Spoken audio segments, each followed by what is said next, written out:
What's up, you guys? Sean Ross Sapp. It is November 5th, 2021. This is your Fightful post show for AEW Rampage and Smackdown. This has been an insane week. We are going to have plenty of plugs and things that fit in a pertinent manner throughout this show, and I will get to them as they happen. But there were tons of releases yesterday. I did a breaking news podcast here on Fightful for that. We broke the news of a bunch of those, unfortunately. You can go to FightfulSelect.com. This weekend, we will have additional news on what the plans were for some of these people. We had a lot of that today. We'll never put news of this person is released behind the paywall, but we do have a lot of supplemental information that will be on FightfulSelect.com. Subscribe. You're going to love it. I'll give you the full pitch later. But this woman did a special Sour Graps release show last night. It's Kate Hensler. Kate, how you doing? I'm good. And really good news, Sean. When I'm actually on Select, we actually get some subscribers as opposed to when I'm not on Select and people cancel Select. We lose subscribers and I'm the reason. So very relieved when I'm actually on that platform that people tend to like what I'm doing, which makes me feel good. I'm excited about that. Well, maybe eventually that'll lead to a raise and you can upgrade your router because you're freezing up a lot right now. Am I really? I'm sorry. Yes, you are. Leave a thumbs up on this video. Subscribe. Tap the bell for notifications. Get your super chats in. We have a pinned tweet, or we should have. I need to pin it, actually. We have a Streamlabs link that we encourage you guys to donate at. I'm going to set that up right now as I throw it over to Kate to tell us what she thought of AEW Rampage, because that's what people are going to want to talk about. But we're going to call those Humper Chats. So please donate at the Humper Chat link. It will still get read if you donate on YouTube, but we get to keep more of the money on those Humper Chats. Kate, what did you... Well, first off, maybe instead of AEW Rampage, some of the releases that we heard of. Sure. So, as Alex and I were talking about it during Sour Graps, it also came to light that some of the reasoning for some of these releases was probably vaccine related, no specific names, but that makes sense whether it's kind of fair or not in your estimation. Logistically, what that does to a company if you can't get vaccinated as far as travel to other countries and being able to get into the country. You mentioned it because you did a run-in on Sour Graps yesterday that the most important guy in the company is immunocompromised. So things of that nature seem somewhat inevitable. I thought the worst part of it was probably that they did a $255 million victory lap before these releases. But the most surprising names for me, of course, were Ember Moon, Keith Lee, and Mia Yim, as well as Karrion Kross and Scarlett Bordeaux. I think were very surprising. Learning what we knew about vaccination because Nia Jax has been public, though she released a statement earlier saying that was never brought up in her release. That wasn't as surprising once I heard the follow-up news, but was definitely shocking initially. So, Karrion Kross for the transitional and the hopes they had for him was definitely surprising. Ember Moon's a fantastic worker. She hadn't been on TV in a really long time, so I wasn't as shocked, but more just like how do you miss this person? She's so skilled. And then, of course, Mia Yim and Keith Lee, I think, were the heartbreakers for me. Again, we have like a 45, 50-minute show on that, and then Kate and Alex talked about it at length last week. We're going to see if Kate can restart as the connection's a little iffy right now, so we'll boot her. And I'll rock with this overlay. But let's go ahead and get to some super chats. Anakin says, shout out to Hannah, the real star of SmackDown. Yes, our Fightful moderator, Hannah, who says, hi all. Hope you all have a good night. And Mateo says, can't make the live show, so here's a thank you for all of the great work. Brent Lockman says, because I missed the Sour Graps release Sadness Party live. Great work on the worst damn day. Those are never fun to do. They always suck. It's always a bummer. Today, we got some good news. Johnny Gargano, Kyle O'Reilly doing a post show or doing a dark match ahead of SmackDown. So that's some good news. Kate, as you were coming back, I mentioned Kyle O'Reilly, Johnny Gargano working a dark match tonight. That's positive news. That is positive news. I am a little suspicious because it also seemed like they were trying really hard to keep Adam Cole there when he was at SmackDown. And he obviously ended up leaving and was not happy with the creative direction that they were looking for. So hopefully it's a sign of good things to come. It's getting crowded over at AEW. ROH is on hiatus. So I think it's a little bit tricky because we're running out of spots for people to go, and Impact leases talent more than signs them, so that doesn't make a wrestler feel great about stability. I've heard their budget is pretty well done for the year, which is just like one set of tapings. Gotcha. But I heard that they might not have much of one for the rest of the year. Shayo says, Rampage was good tonight, worth every minute of my time. And Daniel says, did you see MJF on Bleacher Report? In character, fun. I mean, everything he does is like that. So yeah, I mean, I'll check it out. I'd rather be interviewing him myself, though. But AEW's on that bullshit. So. I mean, there was an interview where you and he were in the same room. It was just you were interviewing Thunder Rosa, and he came and interrupted you. And Eric Bischoff earlier than that. Rangers Mayhem said, love the passion from Team Kalex last night over the releases. Good luck to the release talent finding new homes. Yes, we appreciate that as well. A reminder, guys, you can donate your Humper Chats at the link pinned on YouTube, and that helps us out a little bit more. Roman says, refund my Humper Chat because Kate is on the show. My God. No way, sucker. And Balier Lasagna said, just wanted to say thanks for all the good work and happy Humper Chats. P.S. Bowens versus Danielson blew my mind. Well, let's talk about that. Most importantly, separate of a great wrestling match and a good win for Danielson and a great showing for Anthony Bowens, is the line that everybody was talking about beforehand. Max Caster says, I'm going to leave you in poverty, dog. I'm ending careers quicker than your father-in-law. For those of you who don't know, Bryan Danielson's father-in-law is John Laurinaitis, Johnny Ace. He is married to Nikki and Brie Bella's mother. He is the one doing the firing in WWE. Whew, that was a hell of a line, Kate. That was a really great example of how to be edgy without being offensive or like super over the line. I love the shots between companies. I think that's super fun. I know some people will be mad about that, but I thought that was a great way to give you kind of that like, oh, damn reaction without being super offensive. I was more upset that he opened with a line about cucumbers and didn't think of something about tree semen. I felt like that would have been a much stronger way to go. But yeah, no, I loved the rap and I popped huge for that line. That made me really happy. And if you're tuning into Rampage either after SmackDown or just like for the first time, what a fun thing to draw you in immediately at that time. I think that's so fun. Tree semen seems like so long ago at this point. Like so much has happened since tree semen.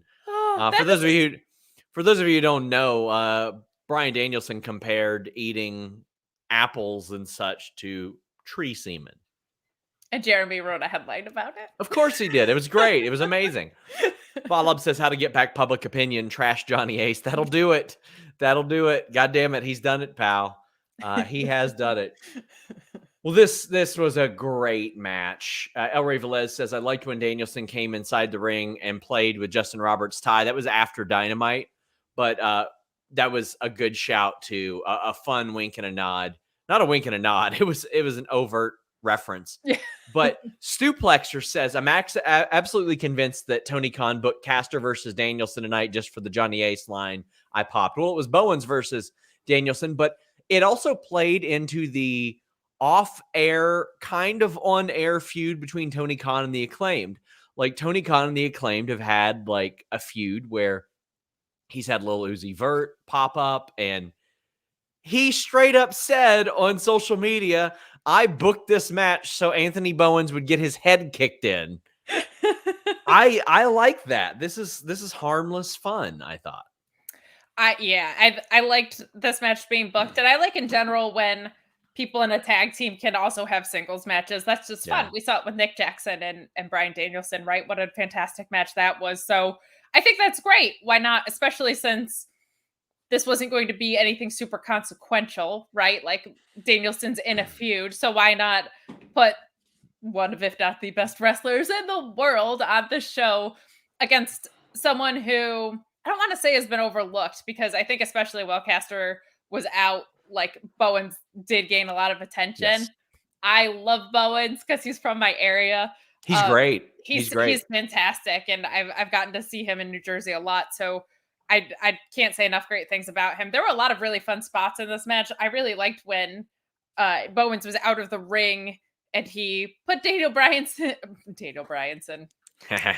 Yep, American Dragon Nielsen on his shoulders and slammed him into the apron. Like he's very good at creative but ring psychologically sound stuff. Like I really like that with Bowen. So that was great to see. They're really good at hitting you with high energy openers, and this was certainly that. And I also made the joke that you can tell a more dominant Bryan Danielson win because his chest is only medium red and not like a scarlet chopped up, scratched up, bright red.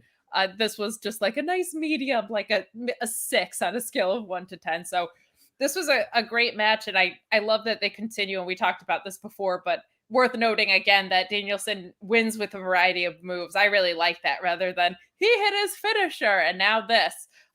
He uses a few different things, and for someone with as widespread of an arsenal as he has, I love that. So keep that going. But I really liked this. I liked it a lot. New Punk Rant says, watching Tony Khan having fun warms my heart, and his feud with the Acclaimed is top tier. He's delightful.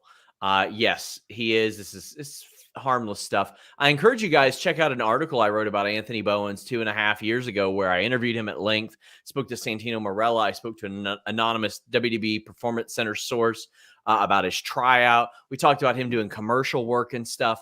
And I kind of uncovered in that interview that WWE forgot to sign him. They were going to sign him, and they forgot to sign him. When I started to poke around and ask somebody there, they're like, why are you like, shouldn't you have to go through PR to interview him? And I'm like, what do you mean? And they're like, isn't he coming in? And I said, no, pal, he's not. And they were like, he's supposed to be coming in. They were supposed to hire him. I thought that messing up contracts was a newer thing with the non-compete. No. Apparently they forgot to hire Anthony Bowens. Brent Lockman says, one of the strengths of the AEW roster, it has so much history to play on at a moment's notice. They're willing to do so. And it's not just their history. They play off of other companies' history, which I really like. I think that helps too, having a more adult fan base, because they're sparky. They pick up on those things, as we saw later in the night where my head exploded. Brent says, Bowen's not looking out of place with Bryan freaking Danielson was a thing to behold. He's good. He's so good. New Punk Rant says, that match was great. The Acclaim deserve a push. That Punk Kingston promo was my segment of the year. I wish WCW won. I'm glad WCW didn't win. I don't think we'd be in a much better spot. We've got a bunch more super chats. Ryan Sullivan said, how did Kate's mind not explode with Kenny and Punk? What's this in reference to? It did. I don't know why Kenny. I think you meant Eddie. Oh, okay. Eddie and Punk. Eddie and Punk. Yeah, no, my mind did explode. I melted. I'm not actually here right now. I'm not like in my body. That is my favorite promo since I started watching wrestling versus my favorite promo since Punk had left, in the ring at the same time. And we can get into it whenever you want, but if you want to transition into it now. Let's go ahead and get into it. CM Punk comes out. He wants an apology for Eddie Kingston interrupting him last week. Eddie Kingston doesn't come out at first, and then he's encouraged a little bit more, and then he does so. I honestly thought this promo started off so lame. It was Punk being like, say you're sorry. And Eddie Kingston's like, what? Why could you possibly be that upset? Get over it. And Eddie Kingston doing the tiniest violin thing. I was like, this is so bad. And then it got good really, really quick. And then it got great, even quicker than that. This was so good. This was Eddie Kingston saying that CM Punk looked down on him. And Punk said, no, we all looked down on you because we knew you could do better. And you didn't fulfill that potential. Oh, this was so good because Eddie Kingston does not like hearing the truth. Everybody is the hero of their own story, Kate. And Eddie Kingston acknowledges he doesn't look like the prototypical star and all that stuff. And you don't have to, but it helps. Yeah. And we've never seen Eddie Kingston look like that. And CM Punk says, we knew what you could be and you never became that. And Eddie Kingston's like, yeah, well, maybe you should just hit the bricks for another 7 years. And they fight because they're going to fight at Full Gear. But that one set CM Punk off. El Rey Velez says, love the Punk and Kingston segment so much. 2 of my favorite promos in wrestling. This went from, I thought, corny to amazing in a hurry.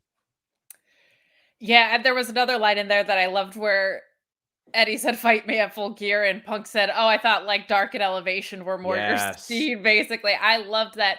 So not only did I love how personal and vicious this felt, but I also loved that this continued kind of what Danielson was saying. So you kind of have another layer of the same story for Eddie where Danielson was saying, put in the work outside of the ring. And, Kingston was saying that Punk is cheered as this hero and was holding him back, and Punk just adding a little bit more fuel onto that same fire by saying, no, we saw the potential in you and you weren't putting in the work, essentially. So I liked the continuity there because I think we're seeing such a different heel version of Eddie than we saw when he initially came in and then turned face for Mox.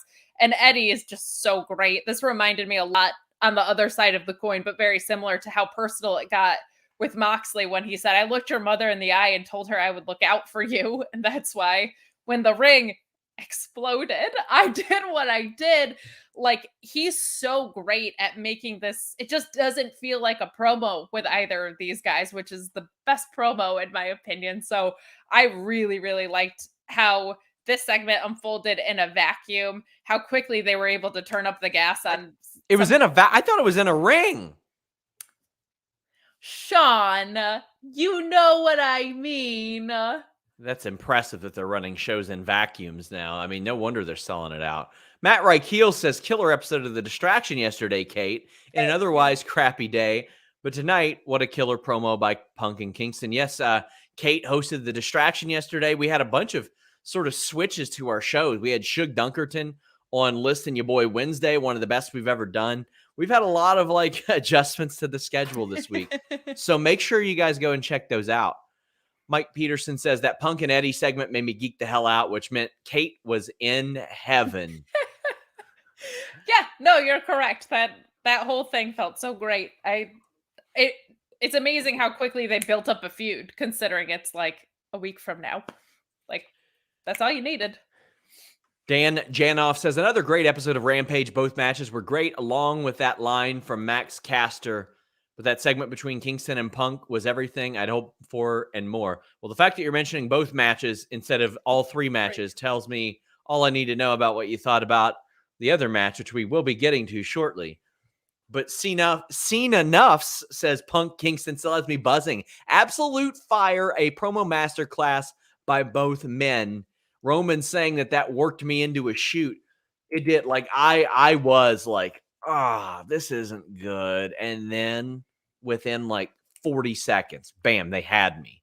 All I needed was that realism, that story. And it's not tough to kind of see that Punk is aloof. He is an aloof personality. I am an aloof personality. I assume everybody's being a dick all the time. Punk does too. And as a result, he kind of seems like a dick. So it's not a surprise that plays off so well right there. It's working really well. Mark Losper says, purchasing 9 hours of Eddie Kingston chat, please. You want to talk about a pickup that has paid dividends for this company. He wasn't getting WWE offers. He had tryouts. Impact had brought him in. He had done some stuff, but he had never got this run, Kate. No, and I listened to his episode of Talk is Jericho, and he said he knew he lost the WWE tryout when he said, where I come from, we believe in Tupac more than Santa Claus. And they thought that was like the edgiest thing they'd ever heard. And like they couldn't bring it on TV. And he was like, oh, that was like very tame for the things that I do and say. Like it was not a fit. So this feels like a perfect home for him. And it was kind of born out of demand. People wanted Eddie Kingston signed after his match with Cody. And if you look at the promo that he gave then, which is crazy because he had no history with the company at all, the promo he cut on Cody before that match was also great. So just another example of AEW listening to their fans, being like, it's trending on Twitter to sign Eddie Kingston, we'll go sign Eddie Kingston. And I was overjoyed because I'm the biggest Eddie fan. New Punk Rant says CM Punk calling it in the ring. He's starting to show some tendencies, but Punk has made my 2021 from seeing his return to everything else. I love AEW. We're starting to see a little bit more layers, a few more layers to Punk other than I'm really happy to be here. We're starting to see his past catch up with him from people who have lived it with him.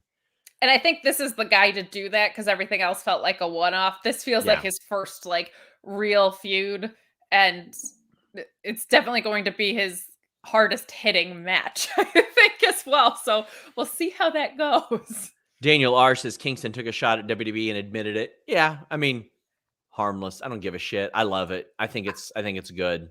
I took that more as an ROH thing, actually, because they were talking about old locker rooms, and he said the only pro wrestling company left, and Punk had made that whole thing about ROH being pro wrestling. That's how I interpreted it. So you know what? That's funny. I didn't even think you know what? That could be true. Van Twinblade says St. Louis show was effing amazing. Tony Khan apparently came out afterwards and said he's going to make it up for you guys moving the pay-per-view and all that. Speaking of, Ryan Evans says, any news with Fight getting full gear, or will it be Bleacher Report only this time in the States? Is not available on Fight as of now, but it is available in theaters and over like regular pay-per-view providers. Thick Astley says, with the amount of main event talent AEW has, how many tag team members can realistically have a singles run? Lucha Bros notwithstanding, have to see some of these guys go solo. I've got to see the FTW title expand a little bit more, and then we'll see where that goes. Because like doing a tag run is not a step back in AEW. No, it's a protected heavy spot. Shot Kid 29 says the last week stunk, but Rampage helped along with your cover because it's all about the budge. Keeping my fingers crossed. Athena, Mia Yim, Taya Valkyrie, and Keith Lee are soon all elite. I'd be shocked if Ember Moon doesn't get signed. Yeah. Shocked. I mean, that's so just what an incredible fit and something different than the rest of the women's division has right now. Butler Lasagna says, just wanted to say thanks for all the good work and happy Humper Chats. That's right, guys. Get in your Humper Chats at the StreamYard or the Streamlabs link at the top of our chat. And please leave a thumbs up on this video. He says, Bowens and Danielson blew my mind. I've known that Bowens was this good for like ever since I did that article. And I watched his work and I was like, holy crap. And Santino Marella was singing his praises in that interview. I think later that year, I think I even mentioned to Cody Rhodes, I was like, Anthony Bowens, pick him up. He's out there. That guy rules. Ryan Sullivan said Danhausen called out Max Caster and Aubrey because Danhausen's cheating tweet to Aubrey was the highlight of my night. Get well soon, Danhausen. Please support him. There's a GoFundMe link all over the web. Brian Danielson's facing Rocky Romero on Dynamite. Rocky Romero is the Forbidden Door. I wish he'd get a job. Glennie says, what do you make of that next week? I mean, it gives me hope that like this Forbidden Door is no longer a door with a bolt lock. It is a screen door blowing in a country wind. Rocky Romero popping up at Impact, coordinating New Japan interviews. He's on cartoons now, and now he's doing AEW again. Like, I think this is a good sign, Kate. I think so too. And if you're not familiar with him, become familiar with him and the many hats he wears, because he's kind of great at like all of them, I feel like. Also the many eye patches he wears. Valab says, Well, what I make of it is it's not Danielson versus Chico El Luchador, Rocky's old gimmick, of course. Yes. But we had the Bunny versus Red Velvet. We did? TBS. I think it's the TBS title tournament. Yeah? Yeah. Okay. I was going to say, if this was on here and it wasn't, let me tell you, their timing was off in this. There were a couple of leg lariats that missed by a mile, and they fortunately got bailed out by the camera work, but it's like it just wasn't there for this. This was a misfire for me. It just I didn't think it was good. I always think that Red Velvet's theme is good. They need to find and establish some more mid-card heels because it seems like it's just Allie all the time. It's Bunny all the time. Yeah, so a few things. My dad always jokes like when you like if you go to a restaurant, you can't complain that the food was bad and the portions were too small. That's kind of how Sure. I feel about this match. It was 4 minutes long, which is not any Yeah. better than the Queen's Court. Was it 4 minutes It long? was 4 minutes long, and it Wow. wasn't great. So, like, it was too short and not very good.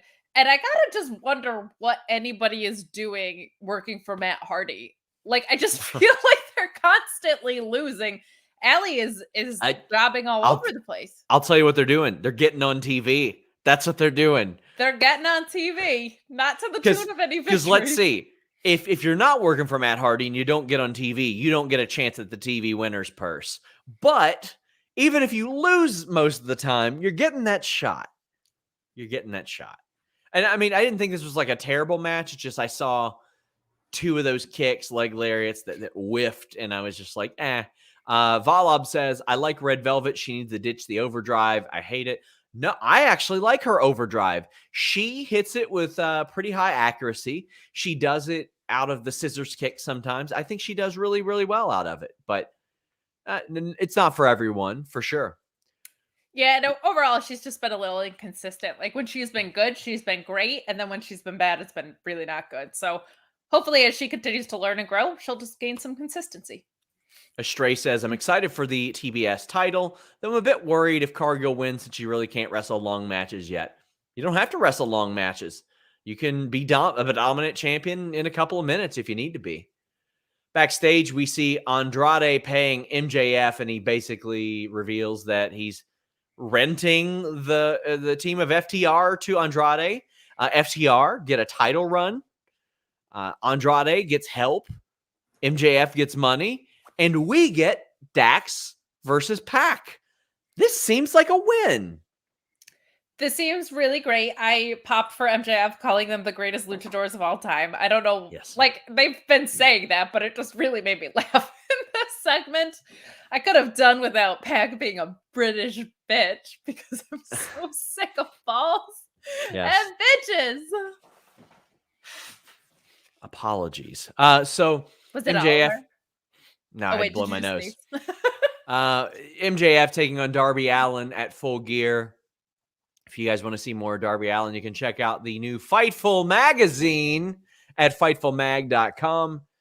Cover story on Darby Allin. We have an exclusive interview that I did with Dominic Mysterio, Taylor Hendricks' tribute to Daphne Unger, Shaza McKenzie wrote the Wrestlers Tribune, taking a look at the Australian scene. We take a look at the return of Becky Lynch, plus an article on wrestling mega fans, retro gaming, so much more. Even a look at Joshi Pro Wrestling. Like, check it out. Fightfulmag.com. You guys are going to love it. You can check out our back issues as well, physical or digital. Be a pal. Check it out. You know, the only kind of negative with Fightful Magazine is that the content is just dated and it's not evergreen. It is evergreen, Kate. What? It is evergreen. Oh, my God. That's what we call an alley-oop for those of you watching. Yeah. Backstage, Jurassic Express and Christian talk about laying that ass whooping on the Elite.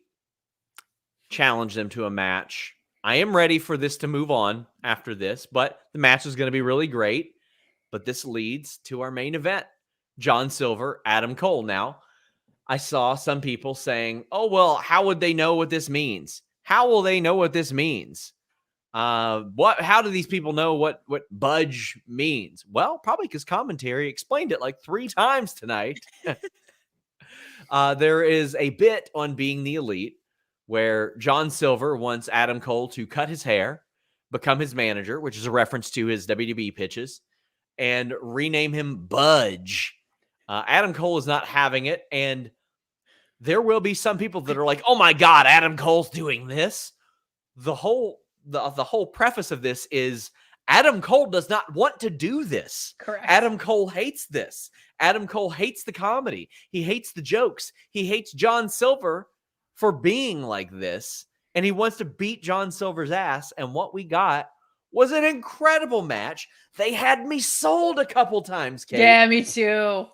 Me too. You got Cole selling CTE like it's October 1995. Shawn Michaels ready to collapse in the ring. And we're going to hear "Tell Me a Lie," "Say That You Won't Go," all that stuff that you don't know because you didn't tune in for 15 more years, Kate. How dare you? Do you know the words that "Tell Me a Lie"? You don't. You don't even know what it is. I don't. That's your homework assignment. That's okay. I love my homework. I ask people all the time to go back and watch stuff. Your homework assignment is to watch the "Tell Me a Lie" video. It's like 2 minutes. And then eventually sing it on the air. But anyway, Adam Cole selling the hell out of this concerto. And Adam Cole is main event quality. John Silver he's been on the TNT title level. And they made me think that Adam Cole was about to lose because of that concerto. Yes. Oh, this ruled. So a few things that I really liked about this is that we saw, to your point about the budge stuff too. Listen, if you're enough of a dork to be watching wrestling at 10 o'clock at night on a Friday, you're probably up to speed with that, but they did also reference it on Dynamite if you didn't. So I like that too. If you were like, wait, what the hell are they talking about? Like you probably looked it up or something in between or asked somebody about what this was. So I like that if you're going to do something silly like that or reference BTE, there was a little bit of groundwork laid for that. And even with the concerto kind of being such a focal point in this story, John Silver also mentioned that on Wednesday as well. So I thought that was just really nice carryover from what we saw on Dynamite, because Rampage isn't always something that's moving storylines forward. It's kind of just continuing them rather than being a place where they pivot a ton so far. This match was great. I think I've said this before too, that like anytime members of the Dark Order get in the ring, because they're so silly, sometimes like Stu Grayson's probably the biggest one out of that.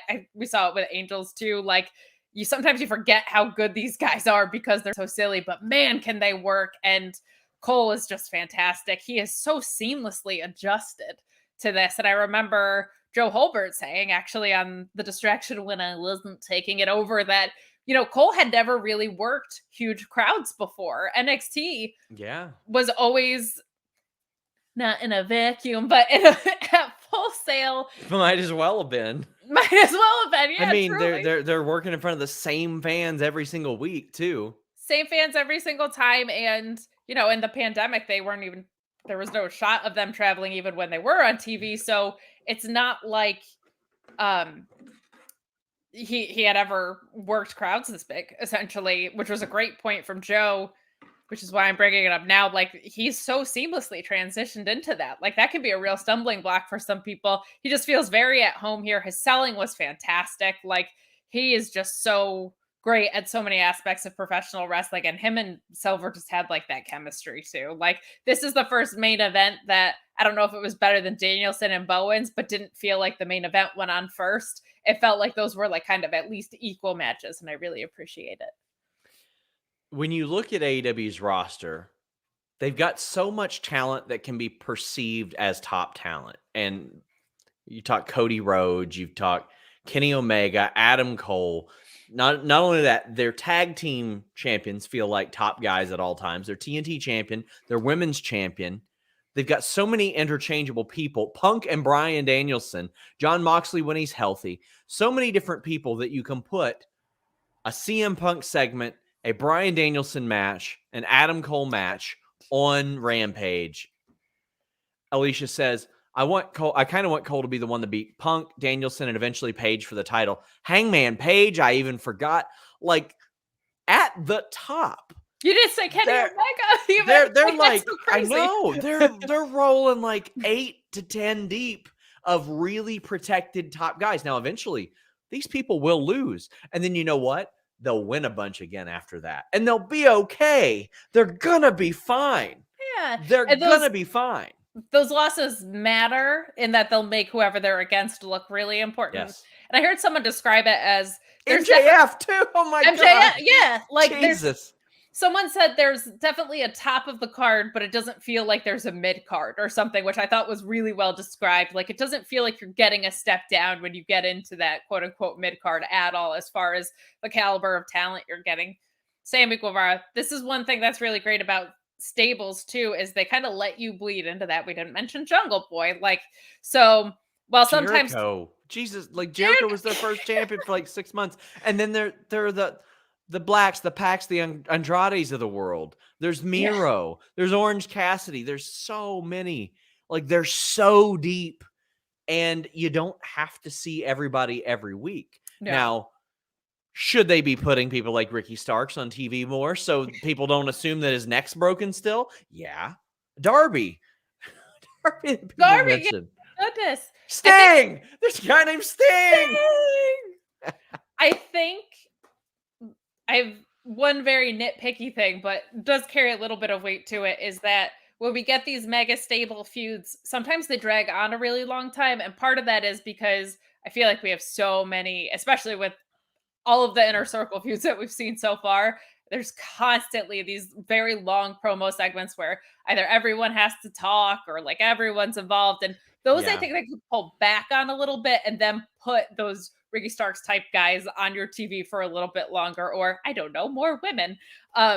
So those feel like they drag a little bit in my opinion. Like, those stable versus stable things can really take a minute to get resolved.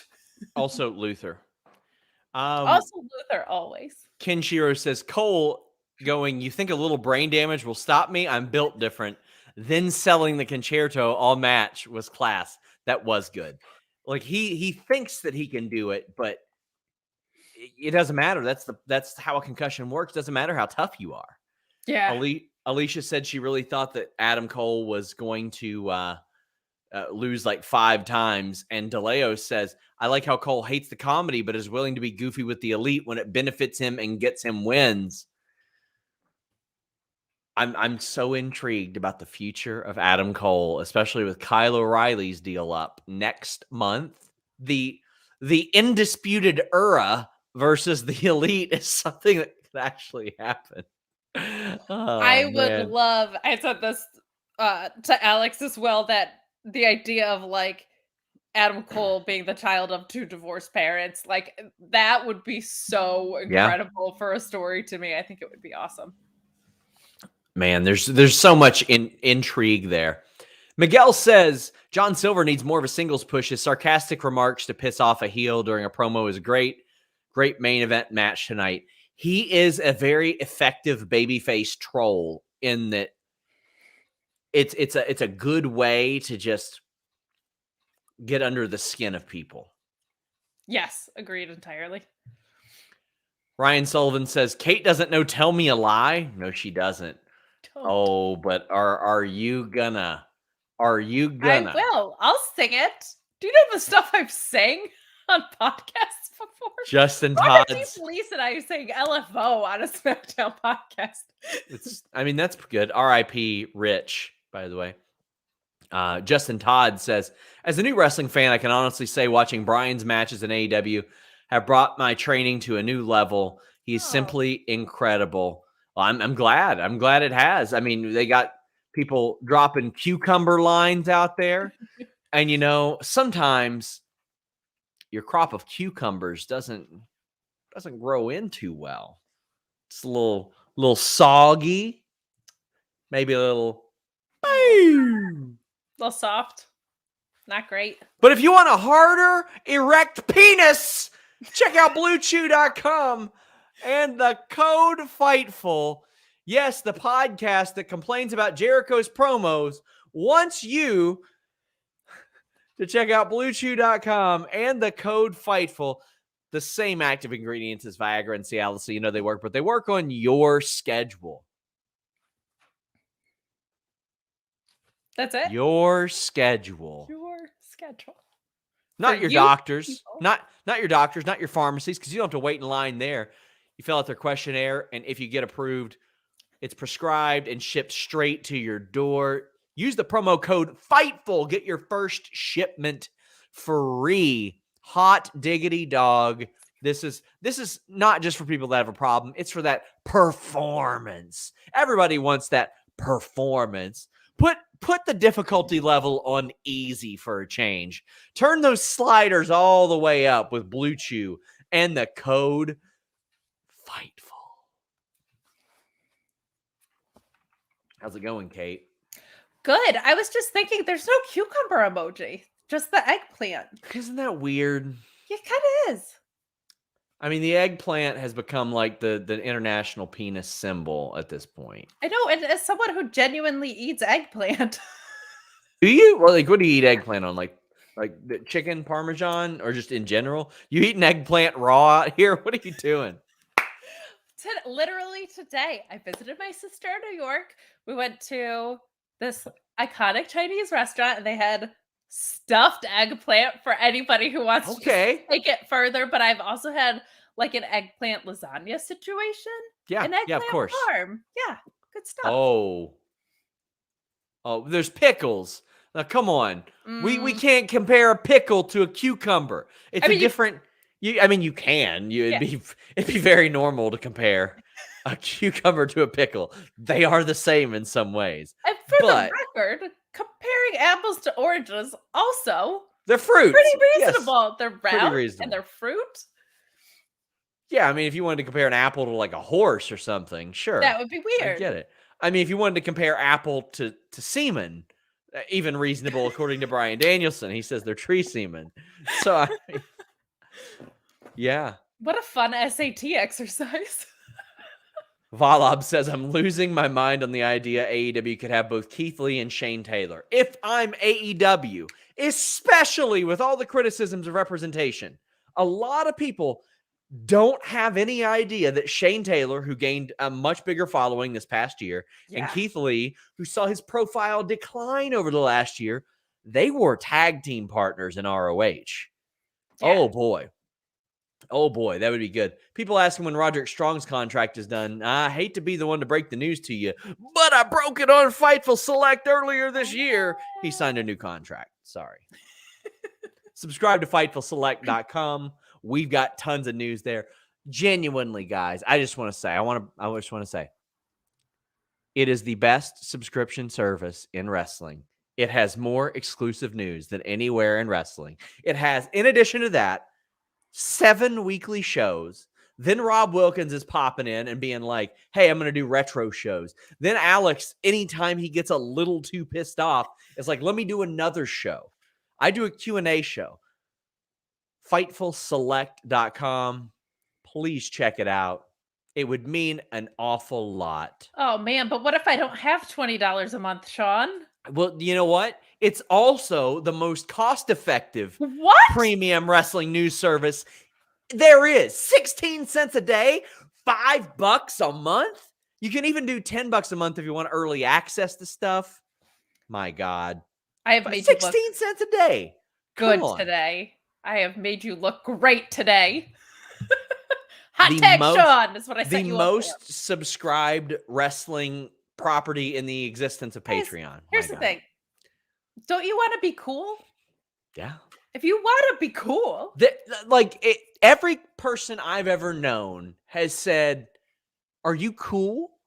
And I'm like, well, yeah, I run FightfulSelect.com. And they go, okay, you're cool. Because if you were going to tell me that you didn't subscribe, I would push you in a locker and I'd say, well, hey, man, I run the thing. And they don't even try. They're like, oh, not that would be the case. I would totally beat their asses. But still, people ask if it comes to the top 10 SRS Blue Chew ads. There's 30, 40-minute compilations on YouTube with like 40,000 views.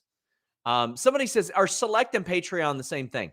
Yes, I never use the term Patreon to promote it because one day in the distant future, we will move away from that, but it will still be FightfulSelect.com. But that's what you can go. ShotKid29 says, new member right here, but want to do the theatrical Lord of the Rings linked NXT 2.0 reviews back, Sean. Nope. They went 17 minutes overtime this week. They're going to be fine doing a 2-hour show. I would like to sleep before 2 a.m. Sorry, not sorry. I edit those podcasts. If maybe the day comes that Alex and Kate show up and start editing their own audio, inserting the ads, adding the thumbnails, doing all that, then maybe. We had a conversation offline trying to justify our 17-minute overage, which I think was fair, which was that like the review part was done in 2 hours. The wheel of impressions that brings in super chats, which is the money. I mean, listen, when that show started, I said, Alex can review it because I ain't. And as long as it breaks even, I'm happy. It is a moneymaker. I will say that. It is a moneymaker, but they do peter off after about 2 hours and 15 minutes. So. How unreasonable. So, yes. Guys, get in your Humper chats at the Streamlabs link. We do have a couple of them. Big thank you to our friend Luis, who is always gathering them. Hannah says, having Sean yell penis over my car speakers at 11 p.m. wasn't something I needed. Hannah driving home from SmackDown with her children. TDX says, no cucumber emojis because Undertaker designed them. He's like afraid of pickles or cucumbers or something like that. Really? Yeah. I didn't know that. I'm learning a lot tonight. Luis says, give me Future Shock versus the Elite. I think it'll happen eventually. Wyatt 12 says, give me Young Bucks, Undisputed Era, The Kingdom, and an Adam Cole on a pole match. or they could dig a hole. It's an Adam Cole in a hole match. Ooh, I kind of like that better because I feel like the comedic stuff would be really wonderful. Michael Branson says, apple is to tree as blank is to penis. Semen. Nailed it. We said this. Dan Janoff says, you need to see John Silver's tweet showing the new Budge shirt. It's a picture of him and Reynolds kissing Cole, saying forever and always Budge. They are very smart at marketing things and merchandising it while it's hot. And then you sell your 100 or 200 shirts and you move on. Yeah, that's the benefit of like print to order. Yes. Chris Rain says, the card for Dynamite looks amazing. So excited to see it live. Just hope it isn't in a vacuum.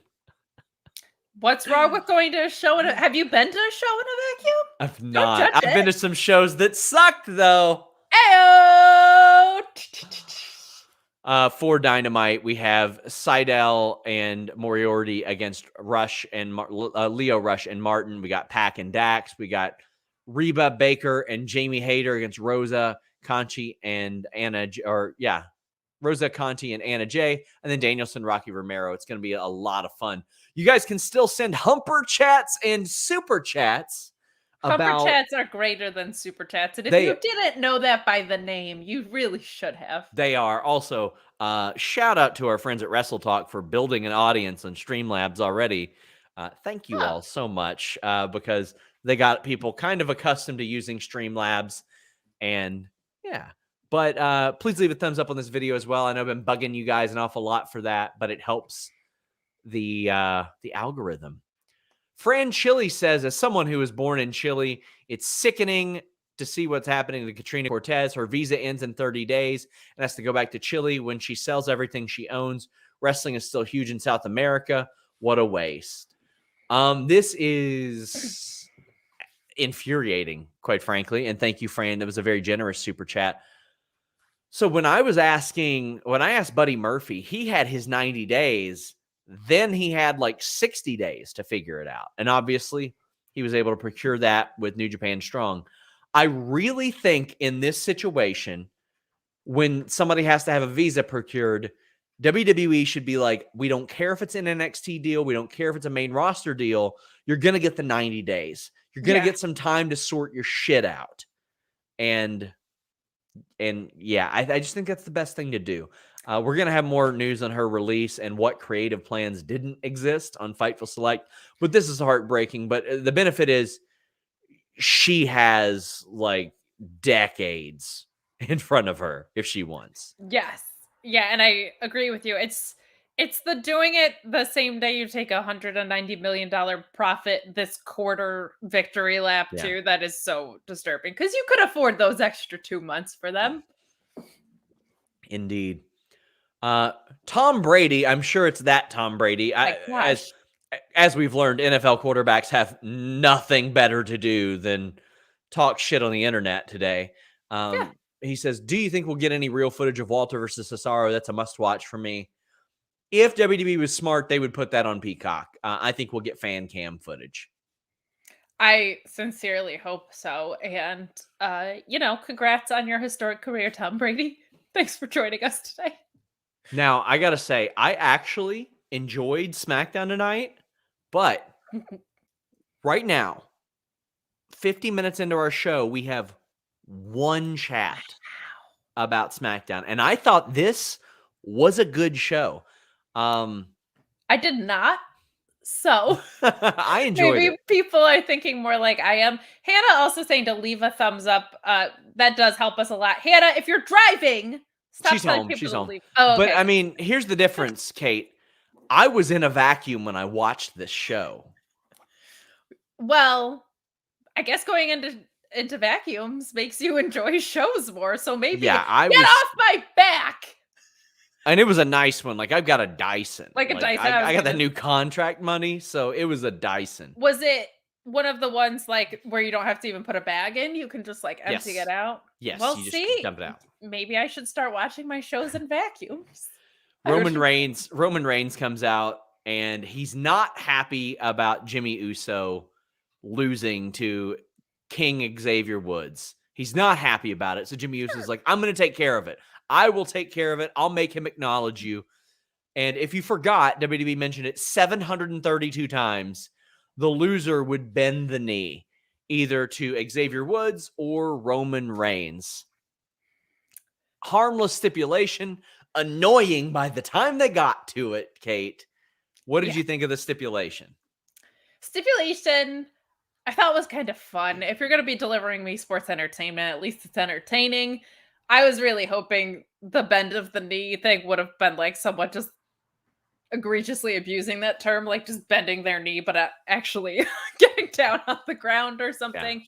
I could use them starting a SmackDown with any other storyline. I get why they do it because they're trying to draw people in with their biggest star, but I think it would just be refreshing to kind of maybe change it up for a couple of weeks.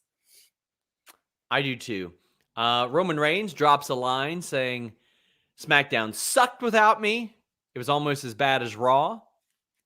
There have been an awful lot on the show, on social media, a lot of wink and nods to, we know this show sucks. We know this angle sucks. We know this storyline is stupid. Can they coexist?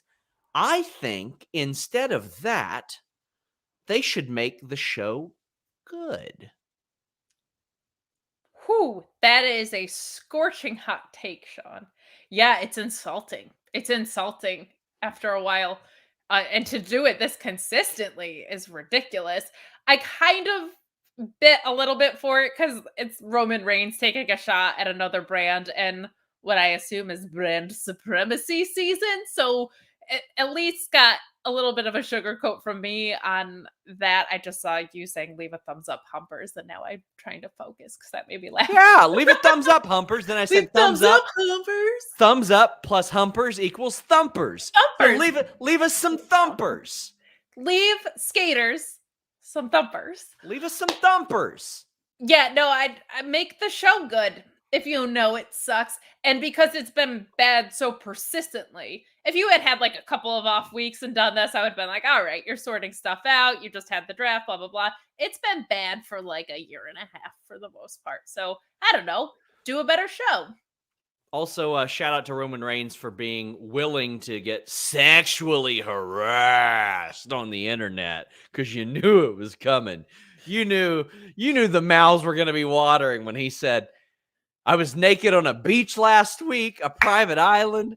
Oh, I was like, I don't even want to refresh this timeline right now. And it was what we thought it was. Oh Sure boy. was. I can't believe the week that Hannah is at SmackDown, I don't get to see her thirst tweets about Roman Reigns saying that on my timeline. Well, I hear that Kofi saw her in the crowd and said, "Hey, I know you from Twitter." And she was like, "Oh no." Oh, that just made my whole night. So speaking of New Day, Bloodline, we've got the match that happens, and it is a rad match. Oh my God. Xavier Woods. I'm going to say this about another spot tonight, but one of the reasons why I like wrestling and I like this, I want to see something I've never seen before. I want to see something done better than I've ever seen it before. Xavier Woods did the best flying leg drop I have ever seen in my entire life during this match. And it's a move that we don't really see a lot of at all. Jimmy Uso busted out a great Super Samoan drop. I loved this match. I did not love that it ended on a roll-up. I'd rather it be a small package, an inside cradle, just some other pin besides the old roll-up. I don't like that. Give me a different pin, a rolling prawn hold, a victory roll, like something, a Hurricane Rana. Schoolboy. Not a schoolboy. But the leg drop was the best I've ever seen. Let's talk about the match. I thought it ruled. Okay, so I thought the match was great. I was just a little frustrated because I had a hard time. I know it was great because I got interested in it. I've seen this matchup or some variation of this matchup so many times that in the beginning I was bored. Which is unfair because they're great, but we've just seen these competitors face each other a lot. That being said, it really picked up and it got my attention right back. So I really, really liked a lot of the matches. All the spots that you mentioned were fantastic. It's nice to see Xavier Woods getting some spotlight. I think Kofi being Kofi and having been there so long before Xavier Woods was even a part of the company, and Big E just being such a fan favorite. Not that Xavier ever got lost, but he was never like in the spotlight. It's nice to see him shine a little bit, and he definitely did in this match. So this was great. This was great. Afterwards, the knee was not bent fully. It was not. It was not bent fully. And Roman and the Bloodline attack. Now, they're clearly going to do Big E, Roman at Survivor Series, but I was saying before this, Kate, on our shows, like it made a lot of sense for you to spend 2 months doing Xavier and Kofi. Xavier, King of the Ring, he's winning again. He keeps winning, and that's important to me. Make the winning matter, and SmackDown's been doing that. And Kofi is always going to be former WWE champion. Kofi Kingston won the title at WrestleMania, et cetera, et cetera. He's always going to have that, and he'll always be eligible to be like seen in that light. Ian says we're not expecting a setup towards King Xavier versus Roman. He won't win, but Roman will put him over big. Do I think they'll win? No, but do I think anybody will beat him before like another year from now? No. So I would love to see some good stories, good matches, and I think they can lean into that with these guys. Yeah, the only thing that I wish was different was I wish this was just a cross-brand feud and the New Day was all together on the same brand. Like, that would just make so much more sense to me. I could see where they're going. I could see the handwriting on the wall. But considering we're heading into Survivor Series, wouldn't it be neat if they were all on one brand? And this just got built, especially because the thing that blows my mind the most about it is the draft didn't go into effect for 3 weeks after the draft happened. So you could have used that entire window to do exactly this, which makes no sense. So that's my only complaint about it, but I like the way the story is being built out. I like Xavier winning, not only because you should feel strong going into it, but it makes King of the Ring actually mean something a little bit as well. So just putting some prestige back on that tournament, I think is a great call too. Daniel R says, not big on loud noises, would love a vacuum show. And we have Aaron H saying, so glad SmackDown nailed the card for Survivor Series tonight because the show is in 2 weeks. Oh, wait. I got people saying, hey, Sean, you coming to New York? You coming to Survivor Series? I wasn't given media information about this. WWE asked me like multiple times, like 2 months ago, you coming in? You coming in? I don't know, guys. What are you doing for media? I don't know if they know what they're doing for the card, much less what they'd be doing for a dope like me to come there, and I just have no idea. But you're our dope. Yeah, it feels as haphazard as the rest of the product feels. And I think that's tricky too, coming out of they just had Saudi Arabia and now you're having Survivor Series. Like that is a lot to plan, but you still have to plan it when you made those commitments. Injection says, can WWE work with a Lucha Underground presentation? I don't know. I mean, they tried with the cinematic stuff and it really sucked, usually.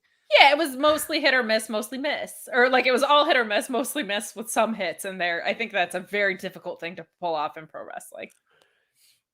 Great moderator Hannah says, I told my new best friend Pat McAfee I liked his interview with Aaron Rodgers and he laughed. Oh boy, they poked a lot of fun at that on like, if you all didn't listen, I've already had some arguments with people about this interview, and it has told me who to mute. That's for sure.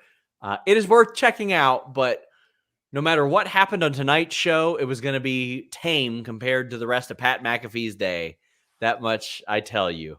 That's right. You mute more than Denise on Mondays. There's a mute button on Twitter too. Alicia says, I didn't watch SmackDown, so I have no thoughts. Well, I appreciate the super chat. And Ken says, lampshading bad writing doesn't make it good or okay to continue with those choices. Genuinely the most frustrating thing showrunners, writers do. And we've seen it for years, the who booked this crap, et cetera, et cetera. But I mean, back then, the edginess was innovative. Right. And they like considering things like that are on their list of words that wrestlers can't say, and they write it in for stuff like this. That is very lame. KE775 says, random question. Why does WWE keep bringing in Dakota Kai for dark matches? I mean, what else do they need to see from her? This is just what they do. I mean, if the golden era of dark matches was like 2001, 2002.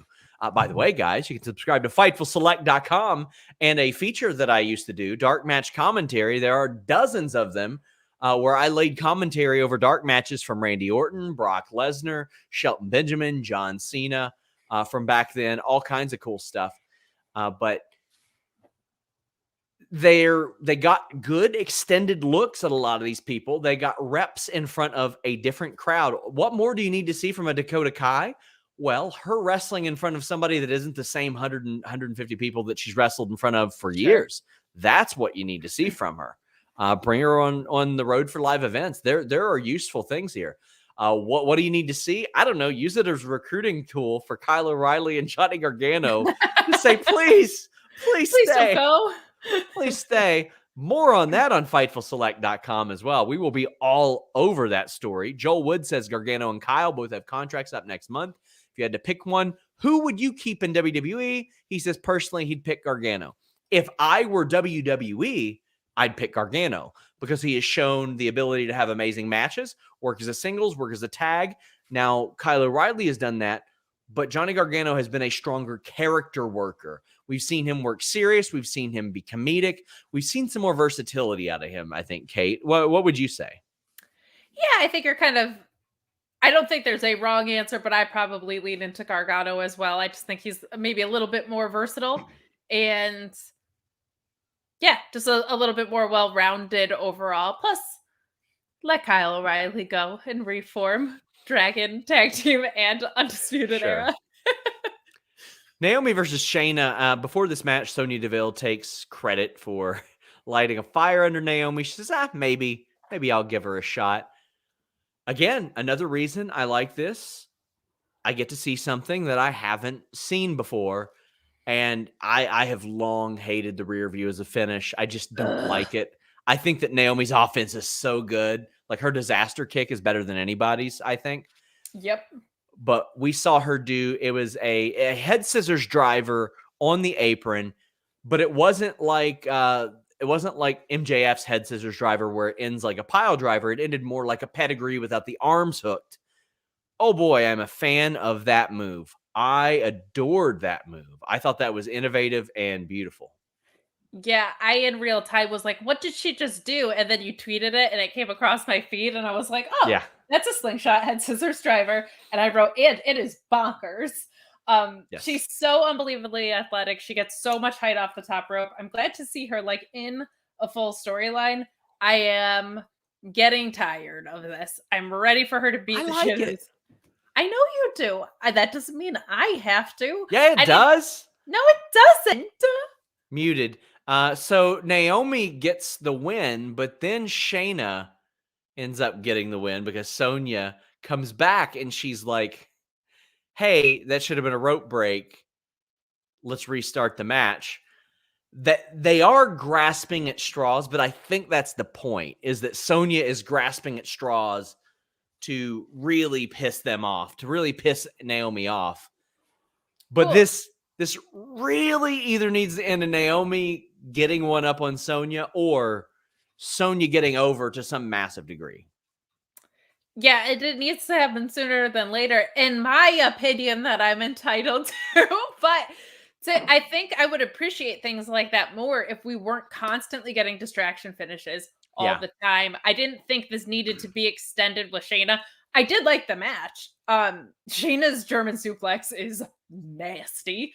I really Oh liked it. boy. Man, man, oh man. I just didn't need like that being.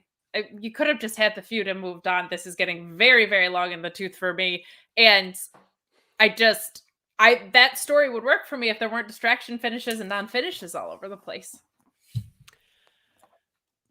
We had But this in a vacuum, it does. we had a Shotzi Blackheart promo. I think her promo work has gotten better because I did not like her promos in NXT. They were way too like over the top.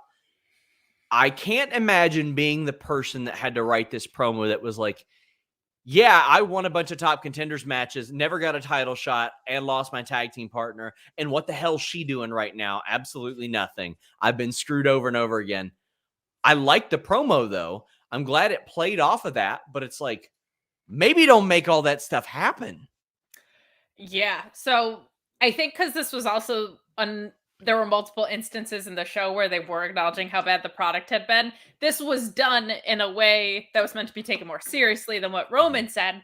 But to your point, it seems like the only way, because they're so bad at building feuds right now, that you can deliver an effective promo is to talk about how bad your booking's been.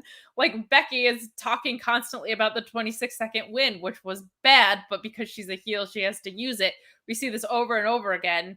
And this is good to see out of Shotzi. I kind of like that she ditched the tank.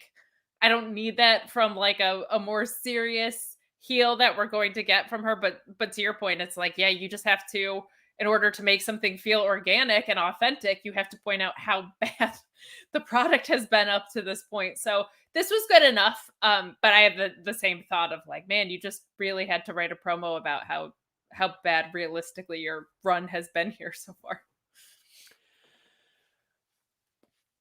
Ridge Holland does an interview and he is a Sheamus stan.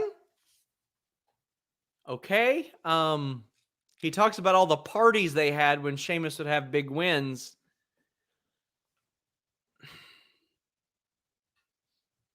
That's it. Yeah, no, that's the reaction. Who's he hanging out with? I think the thing I hated most about this was it was kind of a duplicate of the worst stuff that Sheamus had done. I felt like, remember when Sheamus was like in Ireland and did all these like weird my family stories? This felt just like that. And that was bad then, and it's bad now. And it's a weird way to have someone kind of like reintroduced on the roster. Someone made an O'Connor roll joke in the chat before when we were talking about roll ups. I was going to make that joke here because he, instead of like a roll up, his finisher will be the O'Connor roll, which is a roll up. Um, I was confused by this. I also couldn't hear him that well, like from an audio standpoint. He was wearing a very like caveat hat to top off the Irish thing. People can hang out for other reasons than being the same nationality, guys. Like, I hated this. Yeah, this is weird. Swing and a miss. Happy talk with Corbin and Moss. This sucks. This is a dog shit gimmick. It's a dog shit segment. It's bad. It's not good. The Viking Raiders come out there, then they do a match. I could not care about this. I couldn't care about it even a little bit. I don't like what they took Baron Corbin from his best, most interesting to making this the most like the intentional bad jokes. I get it. They're supposed to be bad jokes, but they're not bad in the way that makes me go, oh, I've got that's those. I can't wait till they get beaten up or anything.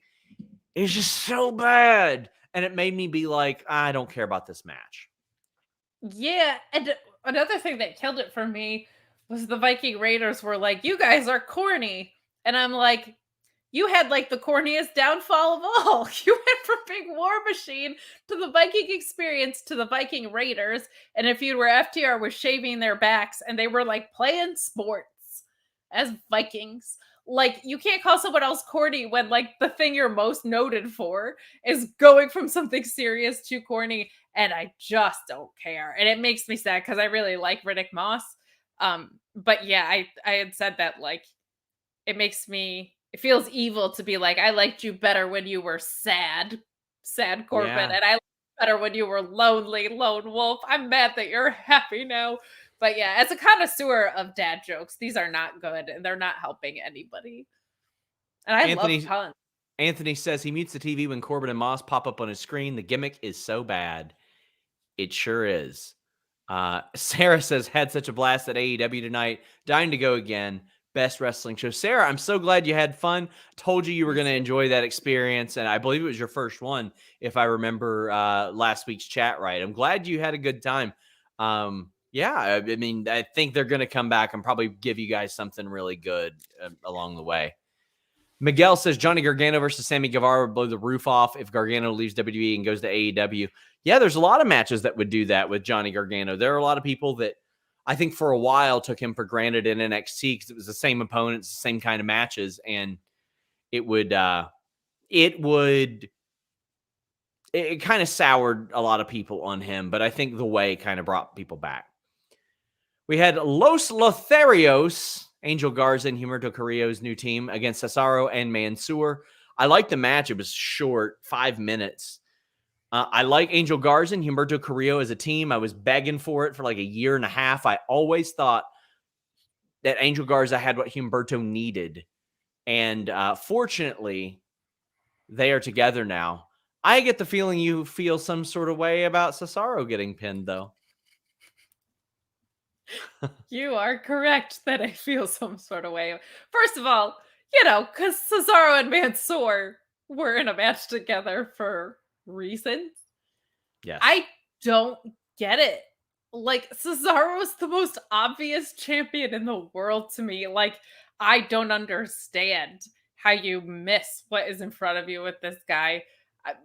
I know he just resigned there, so I can't like play games with him being elsewhere.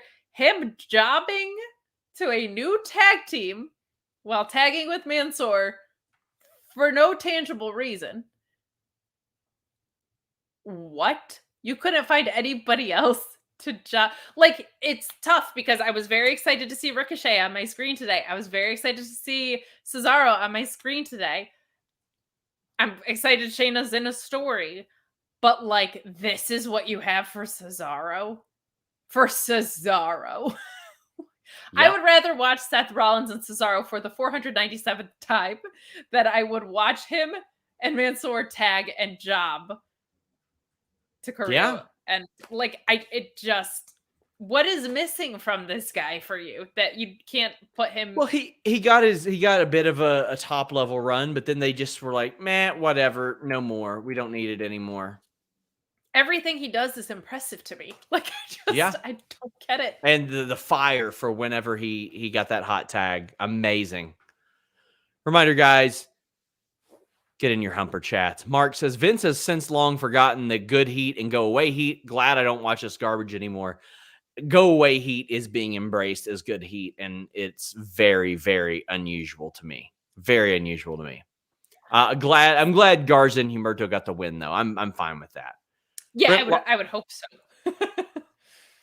Brent Lockman said, Viking Raiders contract status. Sure would love to get War Machine back. I don't know if guys, if you all want to save a super chat or a question, we have a resources section on Fightful.com, and it has the list of contracts that we know about.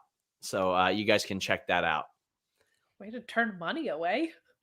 I mean, I get a lot of that, and I hate to say I don't know, but I didn't know. Yeah. We had Aaliyah and Jeff Hardy backstage, and Sami Zayn's trying to give Aaliyah advice on how to dress. Then later, he's giving entrance advice to Hit Row. Shaddy Huda says, I want to see Shane Strickland versus El Generico. Well, it seems like we're getting that because they start to bury poor Sami Zayn when he's out there, teaching him, showing him the ropes. What the heck? First of all, if you guys haven't figured it out by now, I love it when men tell women to do things, especially things like how to dress. That's awesome. Always do that. Women love it when you're like, let me tell you what you should wear. And also, get back in the kitchen. Oh my God. I also don't buy that Jeff Hardy and Aaliyah are friends, by the way. Yes. It's so weird. But Sami Zayn is entertaining as hell. Like, I just love the dude. I've been a mark for him for a very long time, and pretty much any persona that he has brought to the roster, like, there's something with him where his charisma just resonates with me, and I think he's great. Do we want to talk about the Hit Row stuff now? Yeah, go ahead. I mean, also, Pat McAfee says, this is going to be fabulous, which is a reference to B-Fab getting fired. Anthony Velasquez says Hit Row without B-Fab is not as cool and already seems like Top Dollar is the star, and Adonis and Swerve already seem like lackeys. I don't know. I mean, they were trying to hold Ashanti the Adonis back from beating up Sami Zayn at one point, which I think added a little bit to him. How are you feeling about them without B-Fab? It definitely felt less cool, but it's also like the first time they've done anything. Sometimes you just need to retool and settle in when you lose a member.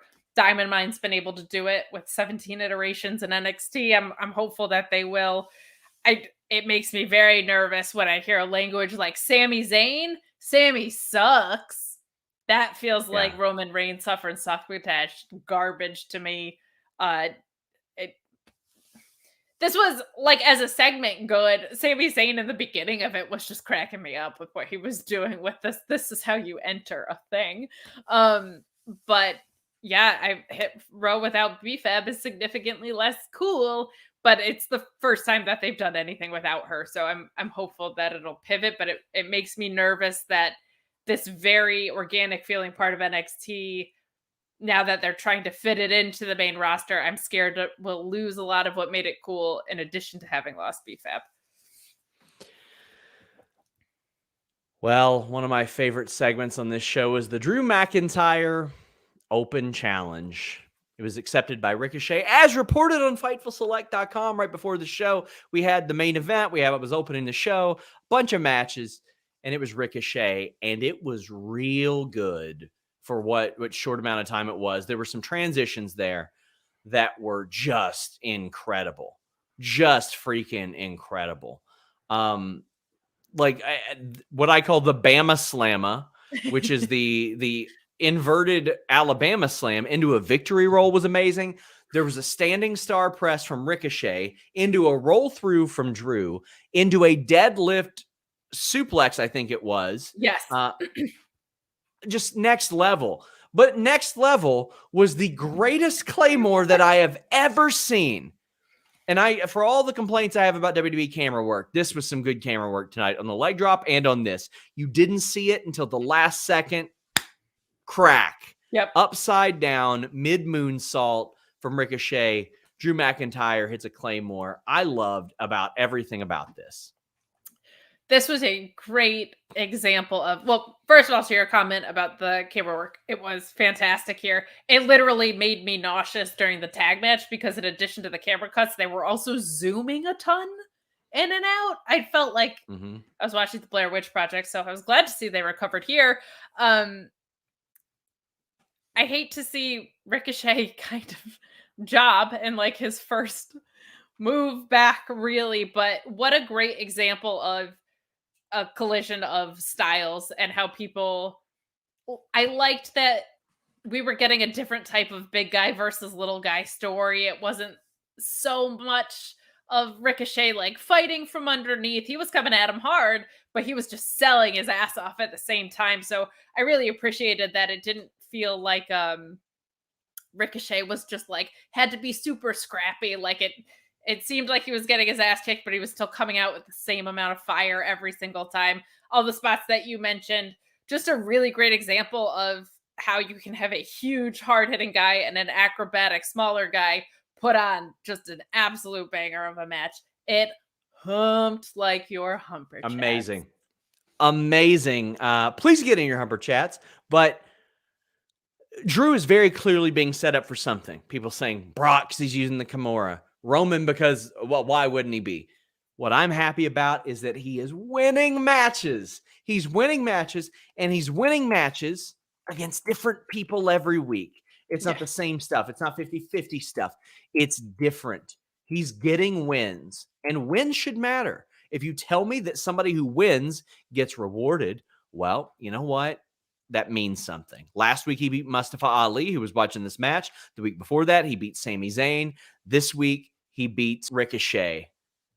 Good. This is how you should book somebody. This is how you book somebody when you set him up. Amazing. Yes. I love it. And really, it's not amazing. It's common sense, but it's amazing that they're finally doing it. It is amazing that they're finally doing it. I do still have a little bit of a thing of the fact that there's an open challenge for no title. That's weird to me. I wish they had kind of just done this as a way to book things, but it is great. And Drew's doing great work. Like it's really nice to see how hard he's pivoted from the stuff that we were complaining about earlier in the summer to where he's at now. I think of anybody who needed a draft refresh, he was like the guy who was desperate for it the most. So nice to see that getting paid off here. Yeah, I agree. I love this. And then Mustafa Ali trying to team with Ricochet later. And he's like, I watched the show. Ricochet's like, I watched the show. I saw how you treated Mansoor. He's on this brand.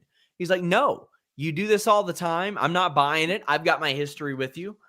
If this leads to Ali and Ricochet doing some stuff on screen together on opposite sides of the ring or the same side of the ring, I'm for it. I like it.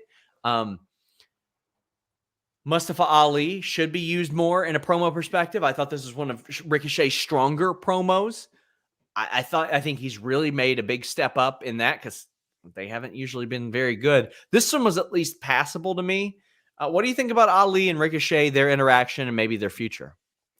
So I would buy all of it. I would buy them as a tag team. I would buy them in a feud. Like I think the two of them would be great. This wasn't my favorite promo. Ricochet's never been the biggest promo guy for me, but I get what he was going for, but his wording just wasn't where I felt like it should be, because he was like, you are always blaming everyone. And I was like, he's done that like once, maybe twice, if you're counting that Retribution was ever a thing. And he was like, you're a jerk all the time. And I was like, not really, not all the time. So there was some phrasing that I felt like could have been a lot better, but I liked what he was going for. It at least was building a story. And I think Mustafa Ali is so underutilized and very, very good at taking nuances of his character and finding ways to make it feel fresh and new and reinvent the wheel, so to speak, while making it all make sense in the lineage of who he's been to this point. So this is another great layer of that. Starheart Nico Rigoli says, watching an anime about skateboarding with my sister instead of SmackDown. Lately, it feels like WWE is competing with a returning XPW and WOW for the title of most toxic wrestling company. Oh, no. Damn. I'll have some WOW news in the coming weeks. Not promising stuff. But FightfulSelect.com will have it. Orlando Orrego says, if Denise was on this after show, she would have said, you liked SmackDown, but you haven't said one good thing. Denise thinks that I have to like everything on a 3-hour show because she just wants to complain. That's what Denise does. Denise likes to complain. No, I kind of am with muted.